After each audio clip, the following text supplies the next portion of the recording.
প্রিয় শিক্ষার্থী, আশা করি আপনারা ভালোই আছেন। আপনাদের ইতিমধ্যে 6টা পরীক্ষা অনুষ্ঠিত হয়েছে দ্বাদশ শ্রেণীর। আপনারা যারা এইচএসসি বিএমপি দ্বাদশ শ্রেণীতে পড়েন, আপনাদের একটা গুরুত্বপূর্ণ কথা বলি। পরীক্ষা আর বাকি আছে 4টা। এই 4টে পরীক্ষা কিন্তু অনেক কঠিন পরীক্ষা, কারণ কি এই পরীক্ষা অনেক লেখা, অনেক পড়া।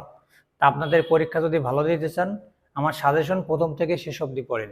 তবে একটা কথা আছে, আমি কিন্তু প্রত্যেকটা পরীক্ষার আগে আমার কাছ থেকে যারা সাজেশন প্যাকেজ নিছেন, তাদের কিন্তু আমি প্রত্যেকটা পরীক্ষার আগে আমি কিভাবে উত্তর করতে, প্রশ্ন বাদলে কিভাবে লাগবো, না বাদলে কিভাবে লাগবো, উত্তর করতে আমি কিন্তু পরিকল্পনা করে দিই।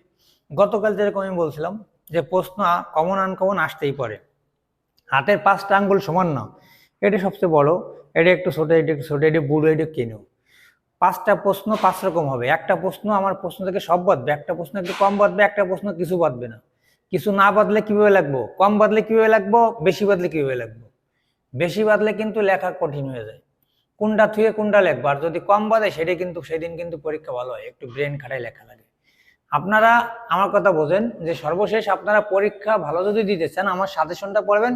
একটা জিনিস চিন্তা করেন, এখানে আসবেই যে প্রশ্নগুলো দেওয়া আছে, এই প্রশ্নগুলো আসবেই।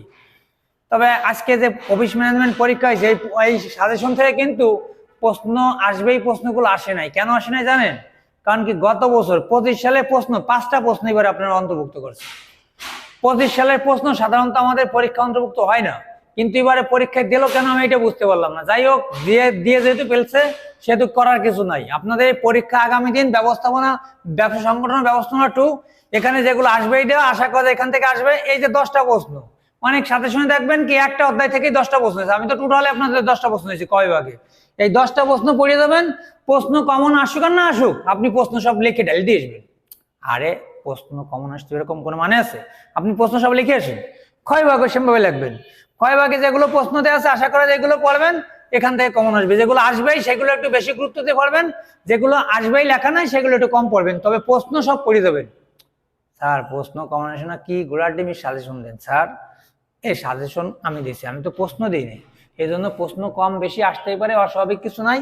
আর আপনাদের যদি পিডিএফ সহ সমাধান লাগে, আমার সাথে যোগাযোগ করতে হবে। একেবারে সুন্দর সাবলীল ভাষায় লেখা আছে, সহজ ভাষায়, একবার দেখলেই মুখস্থ হয়ে যাবে। পরীক্ষা হলে যে ডাইরেক্ট লিখে দেবেন। তাই আপনাদের আর বেশি কিছু বলবো না, কথা হচ্ছে কম, কাজ হচ্ছে বেশি, পারবেন বেশি, রেজাল্ট করবেন ভালো। আর যদি আপনার কোনো পরীক্ষা খারাপ হয়ে থাকে, এ নিয়ে টেনশন করার কোনো মানে নেই। কারণ কি আপনার পরীক্ষা খারাপ হয়েছে মানে কি সারা বাংলাদেশে সবার পরীক্ষা খারাপ হয়েছে। কেন হয়েছে? কারণ কি প্রশ্ন তো সবাই এক প্রশ্ন পরীক্ষা আছে। আপনার কেন্দ্রে সিসি ক্যামেরা আছে, আর একজনের কেন্দ্রে সিসি ক্যামেরা আছে না, এই নিয়ে চিন্তা করার কোনো দরকার নেই। পরীক্ষার ফলাফল আশা করি ভালো হবে। সবাই ভালো থাকবেন, আমার পাশে থাকবেন। পরবর্তী পরীক্ষার চিন্তা করবেন, আগে যে পরীক্ষা হয় সেই কথা চিন্তা করবেন না, পরবর্তী পরীক্ষা চিন্তা করবেন। সুন্দর ও ভালো থাকলে পরীক্ষা ভালো হবে আপনার। আপনি ভালো পড়াশোনা করবেন, পরীক্ষা ভালো হবে। আপনি পড়বেন না, পরীক্ষা হলে যাবেন, আপনার পরীক্ষা কি ভালো হবে? তাই আর বিশেষ কিছু বললাম না। সবাই ভালো থাকেন, আমার ভিডিওগুলো সবাই দেখেন, ভালো লাগলে অন্য আরেকজন বন্ধুকে শেয়ার করেন। ধন্যবাদ সবাইকে।